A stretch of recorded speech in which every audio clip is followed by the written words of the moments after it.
New Barrackpore থানার police শুক্রবার ভোর রাতে জনকল্যাণ পাড়ার একটি বাড়িতে চুরির ঘটনায় তদন্তে নামে।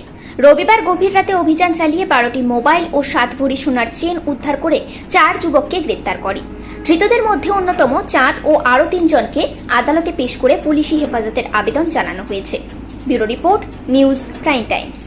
এটা সত্যি একটা ভালো কাজ। আমাদের সিপি স্যারের অনুপ্রেরণায় এবং সিপি স্যারের উদ্যোগে সবাই তৎপরতার সঙ্গে এই বিষয়গুলোকে যাতে হ্যান্ডেল করা যায় তার জন্য বিভিন্ন ট্র্যাকিং সিস্টেম আমাদের ব্যারাকপুর কমিশনারের তরফ থেকে চালু করা হয়েছে এবং যার মাধ্যমে ফোনগুলোকে ট্র্যাক করা, ব্লক করা, এরকম ধরনের বিভিন্ন টেকনিক্যাল কাজ করে সেগুলোকে যাতে তাড়াতাড়ি উদ্ধার করে আবার পুনরায় ওনারের কাছে ফিরিয়ে দেওয়া যায় তার জন্য সব থানা তৎপরতার সাথে কাজ করছে। নিউ ব্যারাকপুর